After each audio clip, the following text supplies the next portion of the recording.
But after that, he broken this ceasefire. He killed our people, and he didn't exchange prisoners. We signed the exchange of prisoners, but he didn't do it. What kind of diplomacy, JD, you are speaking about? What do you mean? I'm talking about the kind of diplomacy that's going to end the destruction of your country. Yes, but if you Mr. President, with respect, I think it's disrespectful for you to come into the Oval Office and try to litigate this in front of the American media. Right now, you guys are going around and forcing conscripts to the front lines because you have manpower problems. You should be thanking the President for trying to bring an end to this conflict. Have you ever been to Ukraine that you say what problems we have? I have been to. Come once. I've actually watched and seen the stories, and I know what happens is you bring people, you bring them on a propaganda tour, Mr. President. Do you disagree that you've had problems bringing people into your military? And do you think that it's respectful to come to the Oval Office of the United States of America and attack the administration that is trying to prevent the destruction of your country? A lot of questions. Let's start from the beginning. Sure. First of all, during the war, everybody has problems. Even you, but you have nice ocean and don't feel now, but you will feel it in the future. God bless. You don't know that. God bless. God bless. You will not have war. Don't tell us what we're going to feel. We're trying to solve a problem. Don't tell us what we're going to feel. I'm not telling you. Because you're in no position to dictate that. That's Remember exactly this. You're in no position to dictate what we're going to feel. We're going to feel very good. Feel influence. We're going to feel very good and very strong. You will feel influence. You're right now not in a very good position. You've allowed yourself to be in a very bad position, and he happens to be right about it. From the very beginning of the war. You're not in a good position. You don't have the cards right now. With us, you start having cards. But right now, you don't. You're playing cards. You're playing cards. You're gambling with the lives of millions of people. You're gambling with World War III. You're gambling with World War III. And what you're doing is very disrespectful to the country, this country.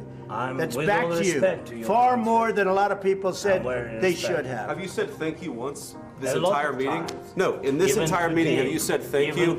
You went to Pennsylvania and campaigned for the opposition in October. Offer some words of appreciation for the United States of America and the president who's trying to save your country. Please, you think that if you will speak very loudly about the war, you can... He's not speaking loudly. He's not speaking loudly. Your country is in big trouble. Can I Wait a answer? minute. No, you've done a lot of talking. Your country is in big trouble. I know. You're not winning. You're not winning this. You have a damn good chance of coming out okay because of us. Mr. President, we are staying in our country, staying strong from the very beginning of the war. We've been alone, and we are thankful. I said thanks you haven't in been this alone. cabinet. You haven't been alone. In this cabinet. We gave you, through this stupid president, $350 billion.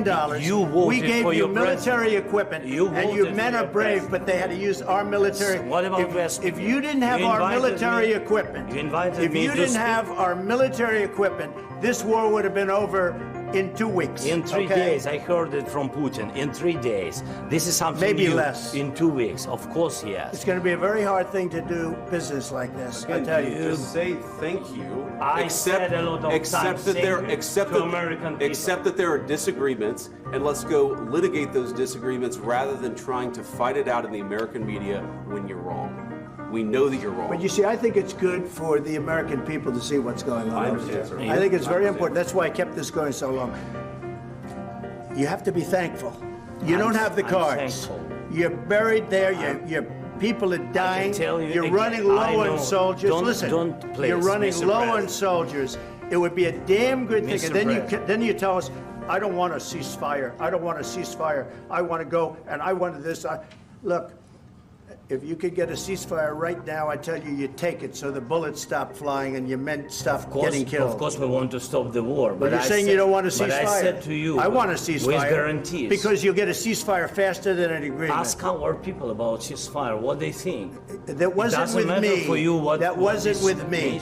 That was with a guy named Biden, who was not a smart person. That was with Obama. It was your president. Excuse me. That was with Obama, who gave you sheets, and I gave you javelins. Yes. I gave you the javelins to take out all those tanks.